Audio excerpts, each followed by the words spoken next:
aux droits des tiers. Je mets aux voix l'article 3. Quels sont ceux qui sont pour son adoption? 95 voix. Quels sont ceux qui sont contre son adoption? Sauf erreur de ma part, 49 voix. Quels sont ceux qui s'abstiennent?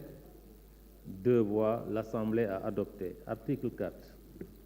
Article 4. Les contestations relatives à l'application de la présente loi d'amnistie sont jugées par la Chambre d'accusation de la Cour d'appel de Dakar dans les conditions prévues par l'article 735 du Code de procédure pénale. Je mets aux voix l'article 4. Quels sont ceux qui sont pour son adoption? 95. Quels sont ceux qui sont contre son adoption? 49. Quels sont ceux qui s'abstiennent? 2 voix. L'Assemblée a adopté. L'article 5. Article 5. Il est interdit à tout magistrat ou fonctionnaire de rappeler ou de laisser subsister sous quelque forme, que ce soit dans un dossier judiciaire ou de police, ou dans tout document officiel, les condamnations, déséances, exclusions, incapacités et privatisation de droits attachés à la peine effacée par l'amnistie sauf disposition prévue à l'article 3 de la présente loi. Toutefois, les minutes des jugements ou arrêts ainsi que les décrets, arrêtés et décisions pris dans le cadre de la fonction publique ou des ordres nationaux échappent à cette interdiction lorsqu'ils ont été déposés dans les greffes ou aux archives nationales. Je mets aux voix l'article 5. Quels sont ceux qui sont pour son adoption? 95. Quels sont ceux qui sont contre son adoption? 49 voix. Quels sont ceux qui s'abstiennent? 2 voix. L'Assemblée a adopté. Chers collègues, avant de passer au vote sur l'ensemble du texte et conformément à l'article 78 alinéa 5 du règlement intérieur,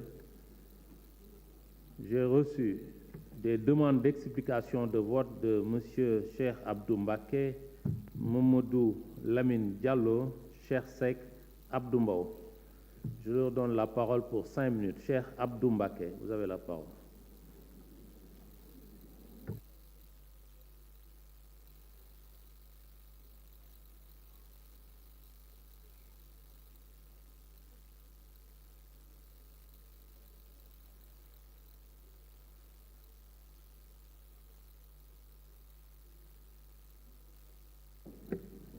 Monsieur le Président de l'Assemblée nationale, ginnaaw bu ma la jaajëfalee jaajëf bu baax sama collègue député yi nga xamante ne dañ fi teew mu bokk ci bépp parti wala bépp coalition ci suba ba léegi ñu toog doon jàmbar li nga xam mooy loi d'amnistie.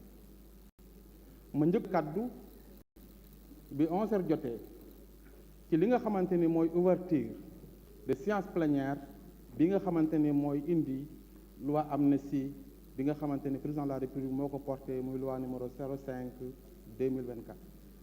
Monsieur le Président de l'Assemblée nationale, ma jël engagement jël samay responsabilité wax ak peuple bi wax ak kilifa diine yi wax ak ñama yónni muy waa Touba ma porte pour wote loi d'amnistie bi bu ma ko wotee ba pare ba mu jàll ci jàmm yoon def na ma taxawaat fii def demande explication tam wote ko.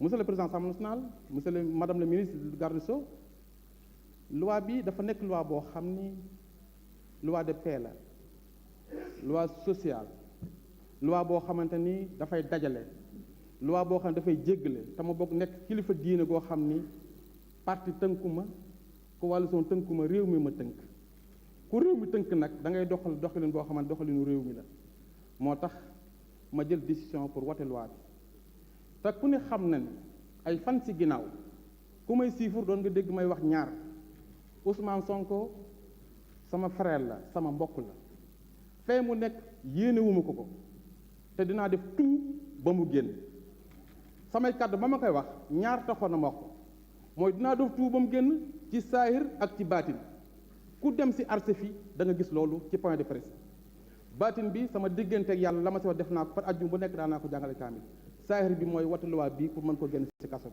kon sa mission c'est accompli loolu laa séq ak moom def naa kon jàpp naa ni du ma wax di wedd sama bopp lépp lu ma jël damay jël samay engagement ak samay responsabilité peuple Sénégal yéen ñi nga xamante ne yéen ay askan wi tey histoire dana marqué le 6 mars 2024 Cheikh Abdou Bara Dolly Mbacké député de Touba le meilleur député de candidat du peuple ñëw na wote loi amnistie pour intérêt réew mi man du sama intérêt bopp mais intérêt askan wi la bu ma neexoon def ñi ne ñi def mais bokkuma ak kenn parce que nag fa ñu bokk ak fa ñu jógee mënoo koo mel di mel neneen loolu moo tax bu ma doon xaar wala may toppantoo wala may fayantoo nguuru Macky Sall moo ma tëj kaso moo tëj sama entreprise moo nangu samay kër moo tax sama doom faire pendant 2 ans mu nekk lal hôpital mais loolu askan wi ma ko gënal réew mi ma ko gënal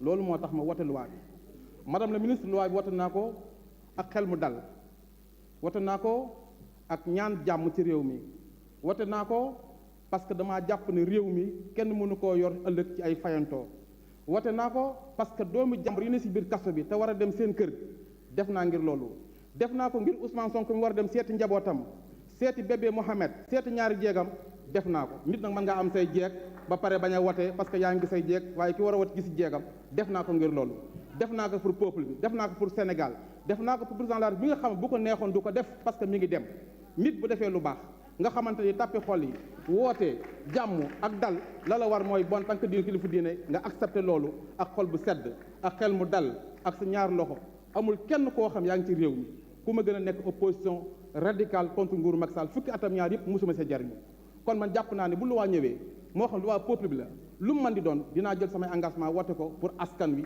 loolu moo tax ma wote luwaa bi ànd seeg fierté di ñaanal Serigne Touba Cheikh Mouhamadoul Mountakha mu yàgg fi te wér di ñaanal porte-parole khalife général des mourides Serigne Bass Abdou Khadre mi ma jox kaala gii ci soo ba léegi moom laa yore kaala gi kaala jàmm la kaala xéewal la réew mi jàmm fi am xéewal fi am sa wër ma jërëjëf asalaamaaleykum wa rahmatullah. Merci, cher collègue. La parole est à notre collègue Mamadou Lamine Diallo.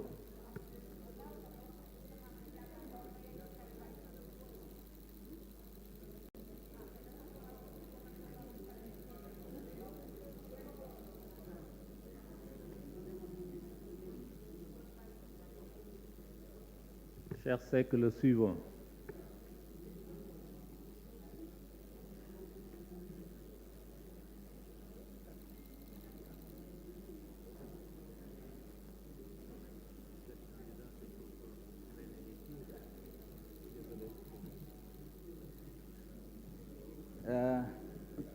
Merci beaucoup, Monsieur le Président.